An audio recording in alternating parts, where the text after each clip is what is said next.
Mwijoro ryuje urujijo n'ubwoba bwinshi cyane mu karere ka Ruhango, abaturage bakanguwe n'induru n'urusaku rw'abantu batemwaga n'ibyuma bikomeretsa. Ni iki cyabaye muri iri joro ryavuzweho cyane n'urugomo rukabije? Se koko aba bagizi ba nabi bateye abanyerondo bari bari ku kazi kabo, cyangwa hari amakimbirane bari bafitanye kuva na kera? Muri iyi nkuru tugiye kubagezaho amakuru yose yamenyekanye ku bagabo batatu bakekwaho gutema no gukomeretsa abaturage, harimo umugore watemwe ku ijosi ndetse n'abanyerondo bari bari ku irondo. Mukomeze gukurikira iyi video kugeza ku musozo kugira ngo umenye amakuru yose uko byagenze n'icyo ubuyobozi bubivugaho. Bienvenue kwizera niko nitwa Nitoza TV Rwanda. Icyo gukora urakizi, reba hasi ndetse subscribe uyikore kugira ngo ibiganiro byacu n'amakuru yacu bitazajya bigucika.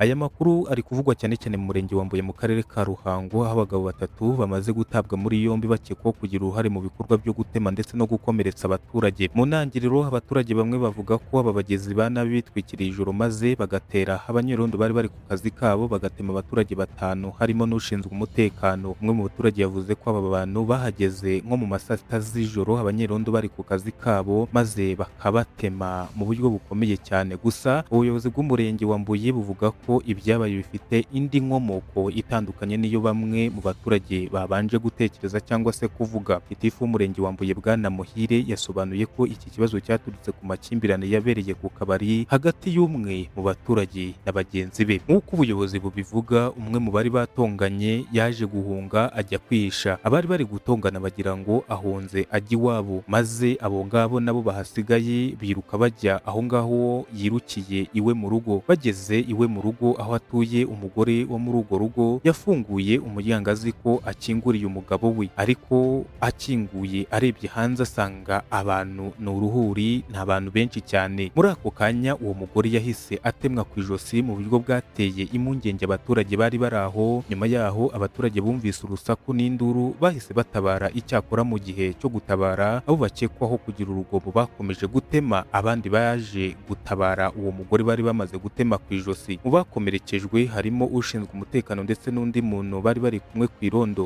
Bamwe n'abandi baturage bahuye n'aba bagizi ba nabi. Kuri ubu aba bagabo batatu bakekwaho kugira uruhare muri ibi bikorwa bamaze gutabwa muri yombi, bakaba bafungiye kuri sitasiyo ya polisi ya Mbuye mu gihe iperereza rigikomeje. Mu bakomeretse muri iyo mirwano ni babiri bamaze kuvurwa barataha, mu gihe undi umwe akomeje kwitabwaho n'abaganga ku kigo nderabuzima cya Kiziberi. Ibi byabaye byongeye kwibutsa abaturage akamaro ko gukemura amakimbirane mu nzira z'amahoro ndetse no kwirinda ibikorwa by'urugomo bishobora gushyira ubuzima bw'abaturage mu kaga. Ese wowe ubona aya makimbirane nk'aya ashobora gukemurwa ate mbere y'uko agera kuri uru rwego aho abantu bafatana bakarwana? Twandikire igitekerezo cyawe mu bice by'ibitekerezo. Niba ukurikira amakuru kuri channel yacu ku nshuro ya mbere, kanda subscribe, ukande like ndetse usangize abandi iyi video kugira ngo amakuru ajye agera kuri benshi. Mwakoze cyane gukurikira iyi nkuru y'akabaro ndetse y'incamugongo yabereye mu karere ka Ruhango. Bienvenue kwizera niko nitwa Nitoza TV Rwanda.